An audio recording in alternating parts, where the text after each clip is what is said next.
विजयादशमी के मौके पर राष्ट्रीय स्वयंसेवक संघ के प्रमुख मोहन भागवत ने कोरोना महामारी से निपटने में नरेंद्र मोदी सरकार के प्रयासों की तारीफ की है और कहा है कि दुनिया के मुकाबले भारत में इस बीमारी से भारत में कम नुकसान हुआ है। नागपुर स्थित संघ मुख्यालय से संघ के कार्यकर्ताओं को संबोधित करते हुए मोहन भागवत ने कहा कि विश्व के अन्य देशों की तुलना में हमारा भारत संकट की परिस्थिति में अधिक अच्छे प्रकार से खड़ा हुआ दिखाई देता है। भारत में इस महामारी की विनाशकता का प्रभाव बाकी देशों से कम दिखाई दे रहा है। इसके कुछ कारण हैं। संघ प्रमुख मोहन भागवत ने कहा कि भारत में सारी परिस्थिति में कोरोना से होने वाला नुकसान भारत में कम है। भारत ने कोरोना के बारे में पहले से अनुमान लगाया और शासन और प्रशासन ने नियम लागू किया और उपाय भी बताया। प्रशासन ने तय किया, इन प्रयासों पर अमल हो ये भी सुनिश्चित किया। संघ के इतिहास में शायद संघ के प्रारंभ का दिन छोड़ दिया, 1925 की विजयादशमी को छोड़ दिया, तो प्रत्यक्ष इतने कम स्वयंसेवकों की उपस्थिति में पहली बार ये उत्सव हो रहा है। योजना से ऐसा है,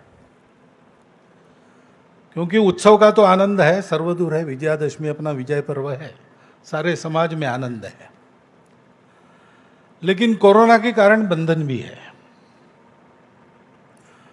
उत्सव का हर्ष मन में रखते समय ही इस पूरे कोरोना की कालावधि में उस बीमारी के कारण अथवा इस विशिष्ट परिस्थिति में अन्य कारणों से भी जो बंधु विदा हो गए दुनिया से, उनके स्मरण का विषाद भी है। और इसलिए एक विचित्र परिस्थिति है और उसका कारण हम सब जानते हैं। कोरोना की महामारी उसका कारण है। पिछले मार्च महीने के बाद लॉकडाउन शुरू हुआ, उसके बाद बहुत सारे विषय चर्चा में थे दुनिया के, देश के, लेकिन वो सारे दब गए और उनकी चर्चा का स्थान इस महामारी की चर्चा ने ले लिया।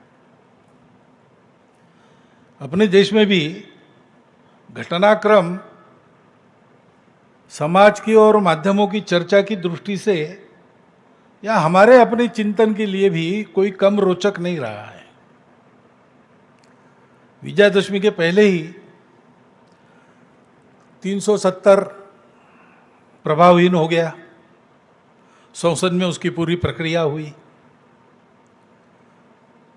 बाद में विजयादशमी के बाद 9 नवंबर को सुप्रीम कोर्ट का असंदिग्ध निर्णय राम जन्मभूमि के बारे में आया और एक इतिहास बना।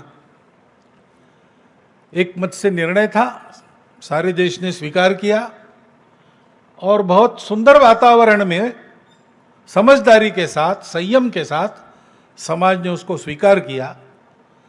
हर्षोल्लास का होने के बाद भी संयम के साथ मनाया और बिल्कुल 5 अगस्त में और राम मंदिर निर्माण के आरंभ का जो पूजन हुआ उसमें भी, और हमने उस वातावरण के पवित्रता को, भव्यता को, उल्लास को भी देखा, साथ साथ इस संयम और समझदारी को भी देखा।